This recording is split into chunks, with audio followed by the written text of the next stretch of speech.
Setelah kehancuran pasukan Raja Abraha, kota Mekah semakin ternama. Dari kota inilah sejarah manusia paling mulia dimulai. Ka'bah sebagai jantung kota Mekah semakin ramai dikunjungi para peziarah. Demikian pula para pedagang. Mereka datang dari berbagai penjuru jazirah. Namun sayang, Ka'bah mulai diselewengkan fungsinya. Akibatnya, kejahiliahan merajalela. Bahkan pada masa itu, memiliki bayi perempuan adalah hal yang sangat memalukan. Aib bagi keluarga. Sehingga sebagian dari mereka tega membunuh bayi perempuan mereka sendiri. Di tengah kondisi masyarakat jahiliyah itulah Nabi Muhammad dilahirkan. Bayi luar biasa itu lahir dari rahim seorang wanita mulia bernama Aminah.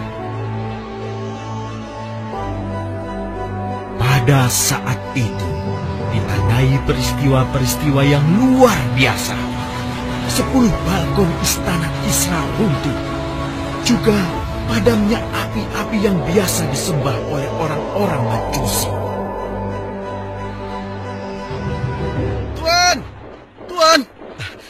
Tuan Abdul Muthalib, ada kabar gembira. Kabar gembira? Kabar gembira? Kabar gembira apa? Tuan, cucu Anda telah lahir. Benarkah? Laki-laki atau perempuan? Laki-laki, Tuan. Subhanallah, Alhamdulillah, Allahu Akbar. Kalau begitu aku ingin segera melihatnya.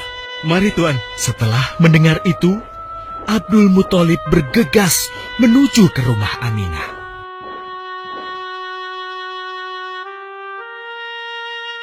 Ah, cucuku, kasihan engkau terlahir yatim.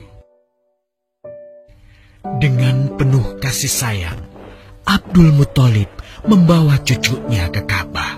Ya Allah, jadikanlah cucuku ini menjadi seorang yang mulia dan terhormat, sebagaimana Nabimu Ibrahim alaihissalam.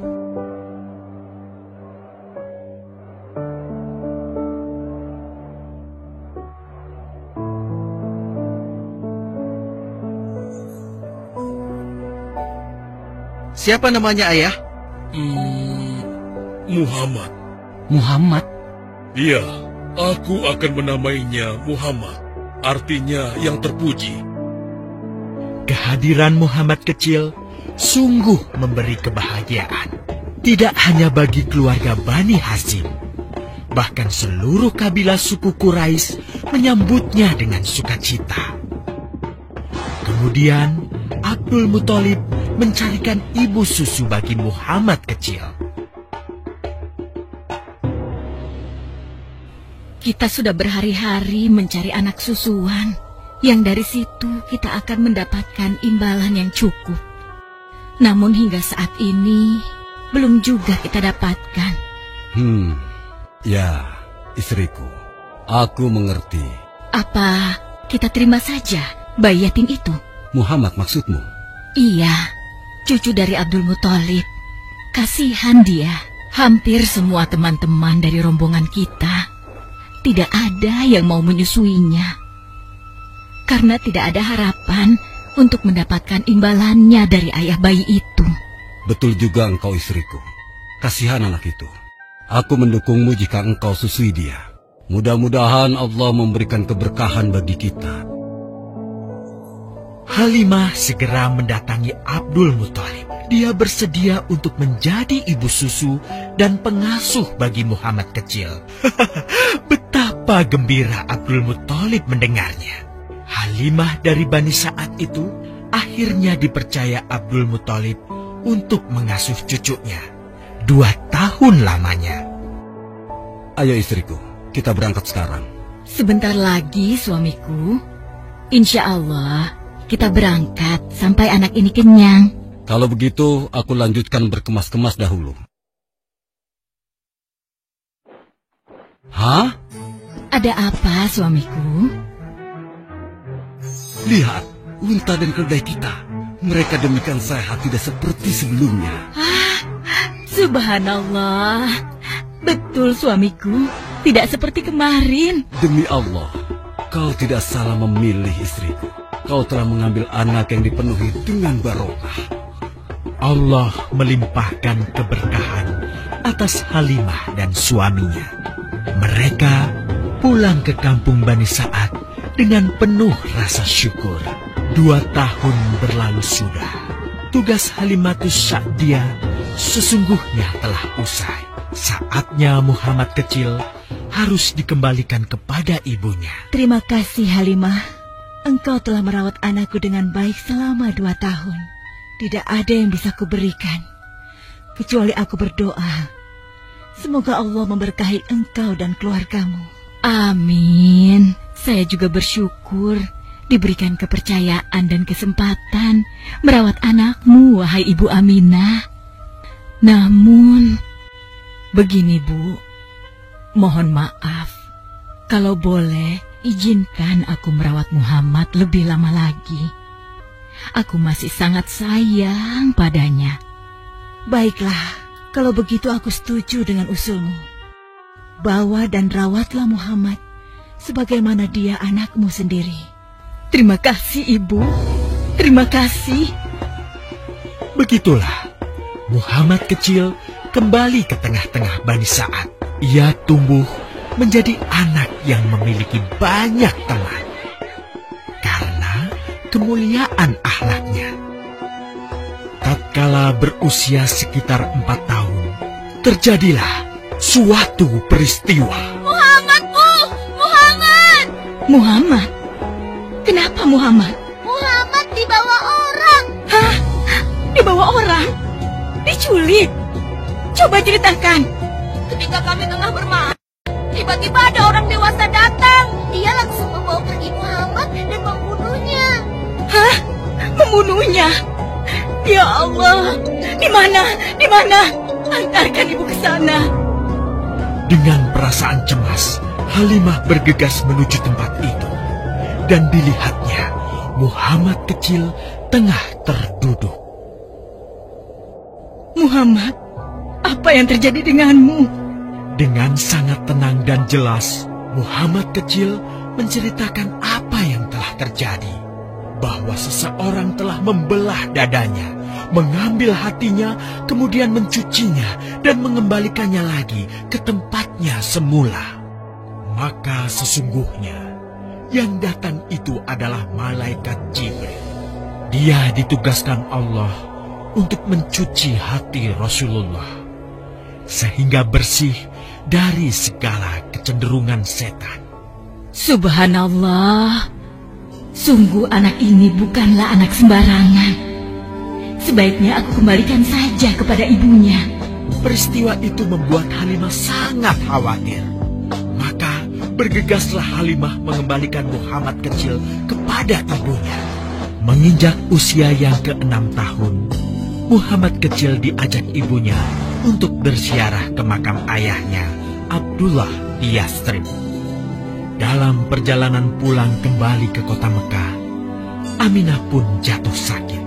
Dari hari ke hari, tubuhnya semakin melemah. Hingga di sebuah kota bernama Abwa, letaknya antara Mekah dan Yathrib, Aminah meninggal di sana. Dan Muhammad kecil pun menjadi seorang anak yatim piatu.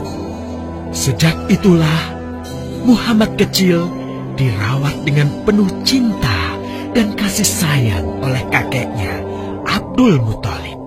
Muhammad, sudah berhentilah memerah susunya. Insya Allah, sudah cukup untuk persediaan kita hari ini. Beristirahatlah sejenak. Makanlah agar kau tetap sehat.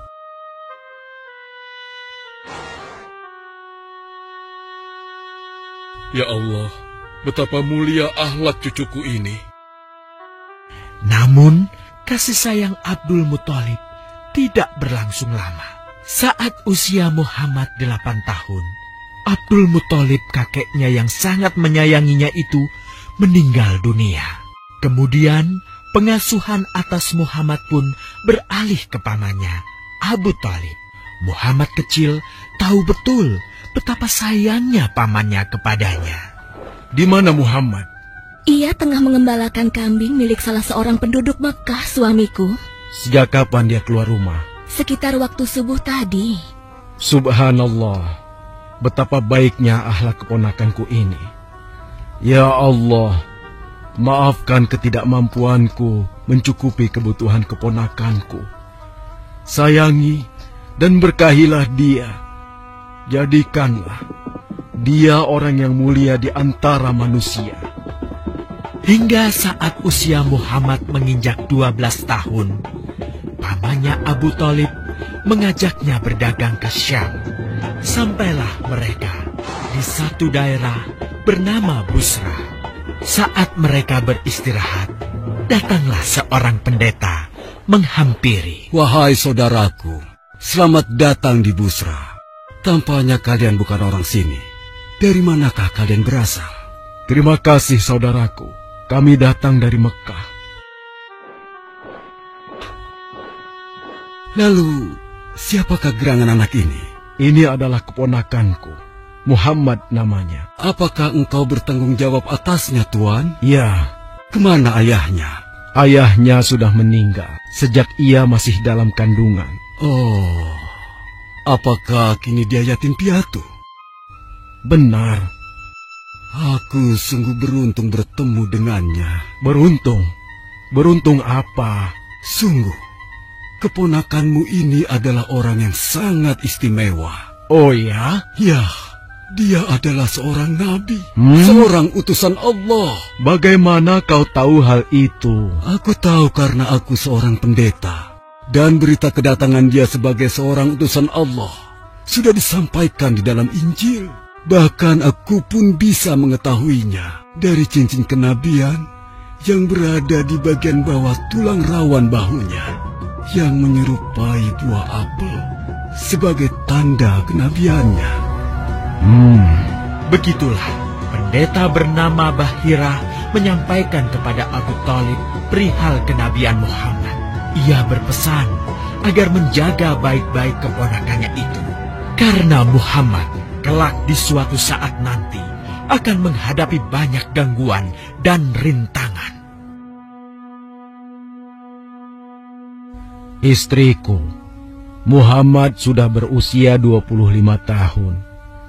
Aku pikir sudah saatnya dia untuk menikah. Betul, suamiku. Namun, dengan siapakah dia akan kita jodohkan? Kemarin Khadijah mengirimkan utusannya dan menyatakan keinginan Khadijah untuk menjadikan Muhammad sebagai suaminya. Hah? Khadijah? Khadijah yang mulia itu? Betul, istriku. Khadijah yang selama ini mempercayakan barang perniagaannya kepada Muhammad. Kenapa dia memilih Muhammad? Ya, Khadijah mengagumi kejujuran dan kebaikan akhlak Muhammad. Menurutmu sendiri bagaimana? Aku pikir Khadijah adalah wanita terbaik bagi Muhammad. Kita akan melamarnya. Tepat di usia 25 tahun, Nabi Muhammad menikahi Khadijah yang berusia 40 tahun. Dari pernikahan itu, mereka dikaruniai Allah 6 orang anak. 2 laki-laki adalah Al-Qasim dan Abdullah. Sedangkan putrinya adalah Zainab, Ruqayyah, Ummu Kulsum, dan Fatimah. Namun, kedua putranya itu telah meninggal semenjak mereka kecil. Suatu ketika, terjadilah banjir besar di kota Mekah. Kabilah-kabilah di kota Mekah pun bergotong royong membangun kembali Ka'bah. Setelah pembangunannya selesai, terjadilah perselisihan antara pemuka kabilah tentang siapakah yang paling pantas meletakkan Hajar Aswad di Ka'bah. Abu Thalib, apa yang harus kita lakukan? Kita sudah bicarakan hal ini selama 5 hari, namun tidak ada titik temu. Aku khawatir akan terjadi pertumpahan darah. Sudah, begini saja. Kita sepakati bahwa masalah ini kita serahkan kepada takdir terbaik. Lihat pintu masuk Ka'bah itu. Siapapun yang pertama kali akan melewati pintu itu, dan siapapun dia, kita tidak boleh menolaknya. Setuju? Aku juga setuju. Baiklah, aku setuju. Aku juga setuju. Baiklah, kita perhatikan bersama. Tidak lama setelah kesepakatan itu, atas izin Allah, Nabi Muhammad menjadi orang pertama yang memasuki pintu menuju Ka'bah. Alhamdulillah, segala puji bagi Allah. Ternyata Muhammad, dan memang dia adalah orang yang tidak pernah kita temui ada celah. Betul? Betul. Betul. Betul. Betul. Nabi Muhammad pun menerima kepercayaan itu. Dengan kebijaksanaannya, Nabi Muhammad meminta sehelai kain, lalu meletakkan Hajar Aswad di atasnya. Nabi Muhammad mempersilahkan seluruh pemuka kabilah untuk memegang ujung-ujungnya dan mengangkatnya secara bersama-sama. Setelah sampai pada sudut Ka'bah, giliran Nabi Muhammad meletakkan Hajar Aswad di tempatnya semula. Terhindarlah perpecahan di kota Mekah. Meskipun demikian, kegelisahan masih terus menggelayuti hati Nabi Muhammad. Kejahiliahan ada di mana-mana. Kezaliman dan kemaksiatan terus berlangsung. Ia tak habis pikir. Nabi Muhammad mulai merenung dan menyendiri untuk menghindar dari perilaku jahiliyah. Nabi Muhammad memilih tempat di sebuah goa di atas bukit sekitar Mekah. Goa Hiro. Dari mulut goa itulah Nabi Muhammad bisa memandangi kota Mekah yang dicintainya dengan pandangan yang lebih luas. Hingga suatu ketika, sesuatu yang tidak pernah terbayangkan sebelumnya terjadi. Tiba-tiba, goa itu menjadi terang benderang. Kemanapun arah mata melihat, di sanalah cahaya itu ada. Itulah malaikat Jibril. Jibril berkata, "Bacalah." Dengan gemetar, Nabi Muhammad berkata, "Aku tidak bisa membaca." Malaikat Jibril lantas merangkul Nabi Muhammad SAW dengan kuat hingga nafas beliau sesak. Seraya berkata lagi, "Bacalah." Sampai akhirnya malaikat Jibril membantunya setelah merangkulnya dan menyuruhnya membaca hingga 3 kali. Kemudian malaikat Jibril membantunya membaca. "Bacalah dengan menyebut nama Tuhanmu yang menciptakan. Dia telah menciptakan manusia dari segumpal darah. Bacalah, dan Tuhanmulah yang paling pemurah, yang mengajarkan manusia dengan perantaraan Al-Qalam. Dia mengajarkan kepada manusia apa yang tidak diketahuinya." Kalimat suci telah terucap. Resmilah sudah. Dari dalam Goa Hiro, Allah mengangkat Nabi Muhammad SAW sebagai penuntun dari kegelapan menuju cahaya, dari keburukan menjadi kebaikan, dan dari kesengsaraan menuju ke keselamatan.